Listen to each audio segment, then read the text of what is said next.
So right off the bat, just what are your emotions like 24 hours later?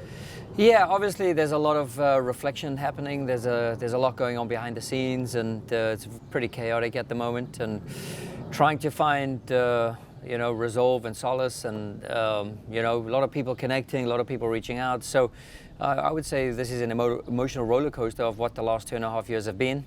It's all come to a point now where you're experiencing it all over again in the space of 24 hours. So understandably so, usually you take this time to reflect. But yeah, it's a tough moment. I mean, I poured my heart and soul into this thing, and yeah, I feel that we got this place in a really good shape. And I know it's part of the business. The show must go on. Yeah, I'm a fan for life. Have you had a chance during these last 24 hours to reflect on what an incredible year that was last year? To be an expansion team, to win the Western Conference. I mean, have you been able to think about that at all? No, Frank, I mean, it's too early. It's too early. I know there were so many ups and obviously a couple downs. And for me, the ups have to outweigh the downs. So, yeah, I'll find ways to reflect. I'll find ways to get better. I'll find ways to improve a lot of things. So, yeah, I'm excited about the challenge. I'm excited about the journey. Grateful for the opportunity. I've said it more than on one occasion.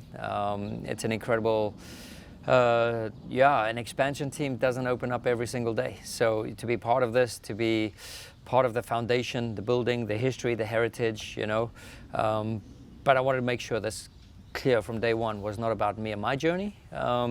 This was about the club and the city of St. Louis and the players. So, I can, sit here with a lot of pride. I know what it takes. I know what people said not to get into, and that was with an expansion team. I wanted to prove them wrong, just as the whole team did. And yeah, I'm proud I made this decision, and still, I'll take the downs because I've experienced the great ups as well.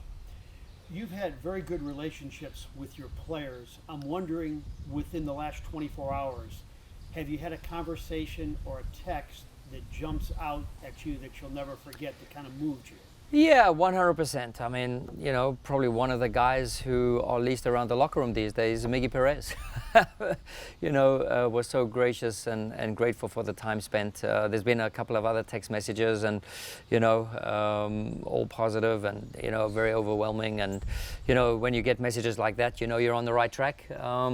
But again, I've always been convinced. I've always had conviction in what I've believed in, and which road I want to take as a coach, and that's a road I'll stay true with and stay true to, and within a philosophy that I know that a city, a town, a team can embrace. So we've seen the benefits of that. I know you're not an angry man or a guy who makes excuses, but I looked out at that team on Saturday night that you had in Vancouver. In your starting lineup, you had 7 combined goals this season, and you had 6 new starters.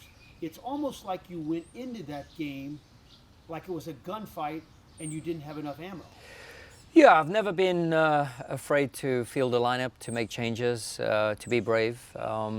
That's part of my DNA. It's part of who I am. I believe that any player that we send out onto the field should be good enough to win. I know we've achieved lots with, little in terms of, resources, which I'm extremely proud of, and I think the club should be extremely proud of that too. So, we always had that chip on our shoulders, and I think you could see glimpses of that, in Vancouver. So, yeah, we go down, but not without a fight. And if that was the way to go out, that's the way I would have wanted to go down, is with a fight, But talent-wise, this season, I mean, you had 3 really good strikers last year, and now you have 1 productive striker. You had all those injuries.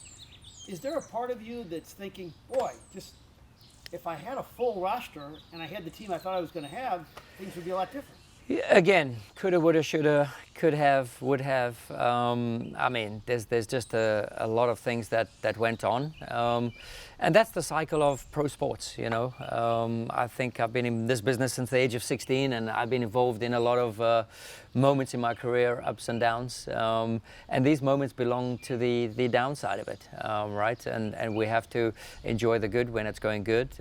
But I think part of what keeps you in this business is the love and the passion for what it brings you when it's going well. Always try to maintain an even-keeled approach, knowing that the wheel could turn at any point. And the year, whether it was through mishaps, unfortunate decisions, whatever it is, I'm the first to look at myself very critically.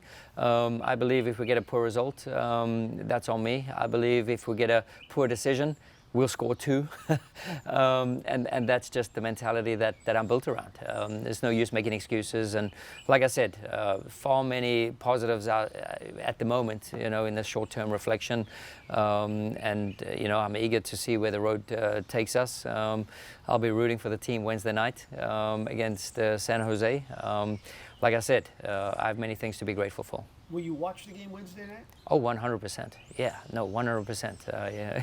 Probably if I could go to the game, I would. I've been to, I'm part of the city. I'm part of the culture. The city have embraced me. I'm a Blues fan. I'm a Cardinals fan. I go to the stadiums. Nothing should change now my relationship with St. Louis City. I'm a fan for life.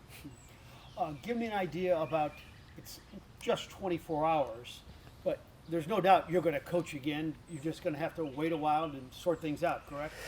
Yeah, I mean, obviously, the process now starts to unravel and starts to happen. It's almost like the way my text messages have been blowing up, it's like somebody died. And that's not the case, right? So this job has its ups and downs.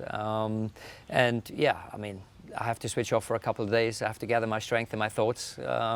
Have to be supportive of my family right now. That's first and foremost on my mind, is to spend some downtime with them, quality time with them. I know that time is short-lived as a family man in a pro sports environment. So, I have to embrace that while I can. But for sure, I'll be eager to get up and running, no doubt.